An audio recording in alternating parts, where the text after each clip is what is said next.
Well, thank you, Radhika. That was a brilliant opening salvo there.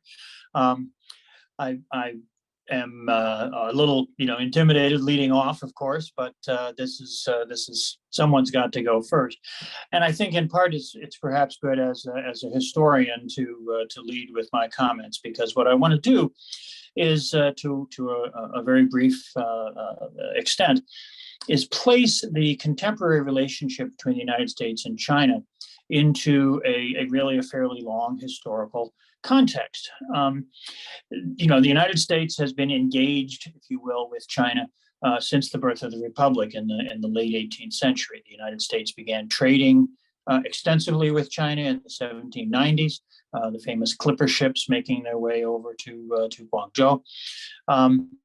They became participants in the opium trade on a separate track from that of the British, but sourcing opium elsewhere and competing in that market, and of course making a lot of profits that fueled domestic fortunes back in the United States. In the wake of the Opium War in the late 1830s, early 1840s, after the British famously signed the Treaty of Nanjing in 1842, the United States was the second Western power to sign an unequal treaty with China, the Treaty of Wangsha 2 years later in 1844.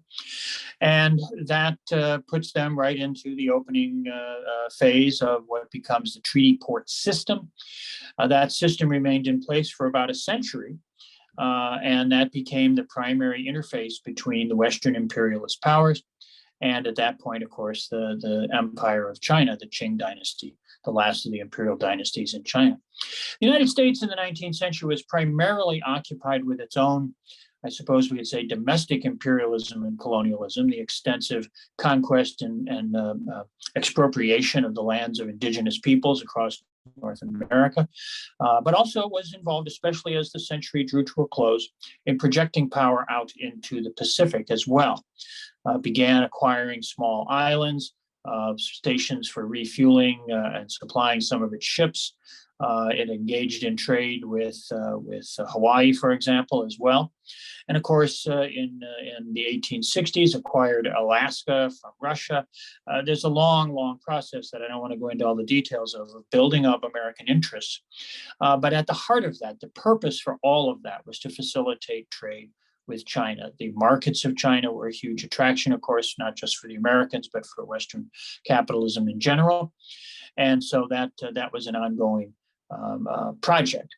In 1899 and 1900, the American Secretary of State, John Hay, issued a series of diplomatic notes, what came to be known as the open door notes, the open door policy, which I think can be best characterized as a kind of equal opportunity imperialism.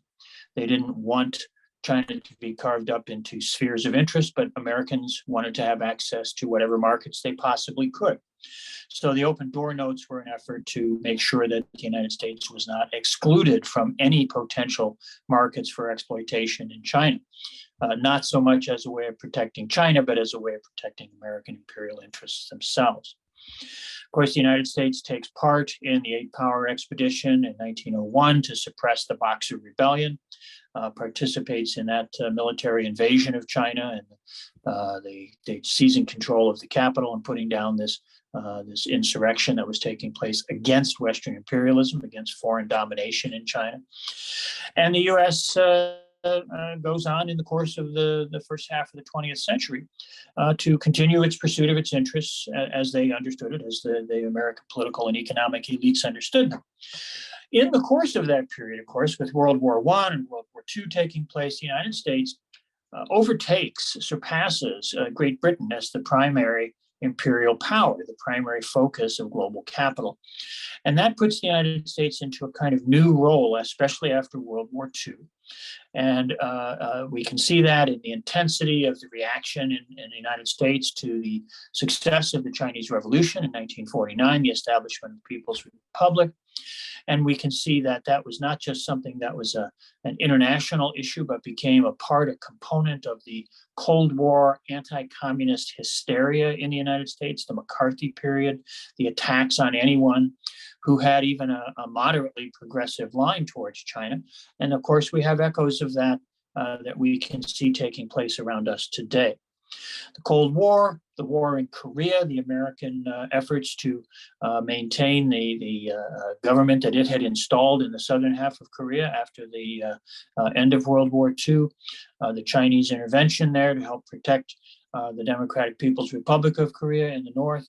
These were very important moments for the United States, and they firmly established the hostility that the United States was willing to engage in towards China, not just political isolation, refusing to recognize the new government that had come to power through the revolution, but fighting against Chinese forces. The United States interposed itself between the mainland and the island of Taiwan when Taiwan was occupied by the defeated nationalists, 1948, 1949.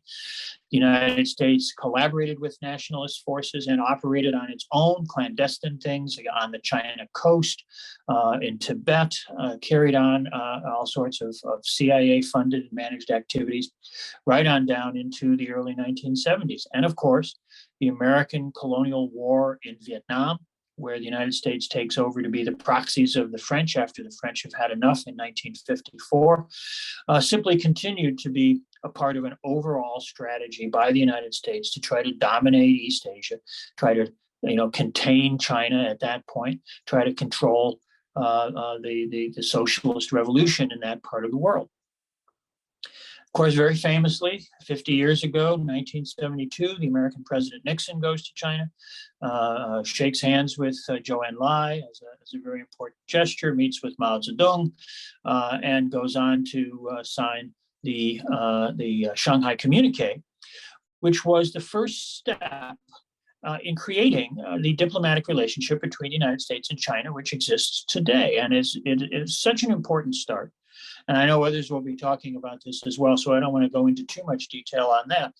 But it was an agreement that recognized that there is one China, that Taiwan is part of China, and that the question of the status of local authorities on Taiwan was an issue to be resolved by the Chinese people on both sides of the strait, by themselves, in their own way, in their own time, without the interference of external forces.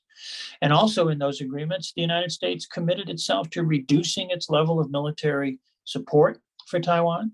It committed itself basically to winding down its relationship.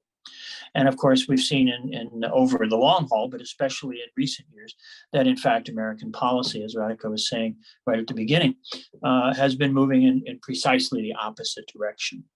So in the 1970s, late 70s, parts of the 80s, there was a certain honeymoon period between the United States and China, when the United States felt that it had perhaps successfully brought China into its global network, that China was going to come along an acceptable path of evolution, that market reforms would mean political liberalization. And I think many American political leaders and others convinced themselves that there would be some sort of color revolution eventually, or some sort of political transformation in China, which would lead to China being incorporated effectively within the global capital system and subordinated to American domination of that system. That, of course, has not happened. It took a while. The United States kept pursuing its interests. China took a low profile. Deng Xiaoping famously urged the leadership to bide their time and build their capabilities. But as that process went forward, and as China became more and more successful, and as the leadership of the Communist Party demonstrated its capabilities, demonstrated its commitment to a socialist future and the enhancement of the livelihoods of the Chinese people, eventually American leaders, American political elites began to shift their thinking. And we see, and I'll close with this, that in 2011, the United States, under President Obama, announces the so-called pivot to Asia. Secretary of State Clinton publishes her article calling for a new American Pacific century. And we get a complete reorientation of American policy. The next year, of course, Xi Jinping, Li Keqiao are elected as the new leaders of China. And they are at a point where they no longer feel the need to be a little deferential, to be more even appearing to subordinate China's interests to those of the United States and global capital.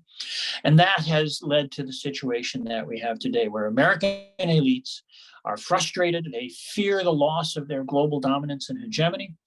and they are reacting with increasing hysteria and increasing despair and desperation to a situation that is really the fundamental result of deep structural changes in global geopolitics and economy, and is not something that's going to be deferred. China's rise, if we want to call that really its re-emergence as an important component of the global economy and global relations, is not something that's going to be halted or thwarted or rolled back or something like that. It's a fool's errand that the Biden administration has embarked upon. So I just wanted to put that all out there as a little bit of preliminary background to set the stage for the insights that I know others are about to contribute. So thank you very much.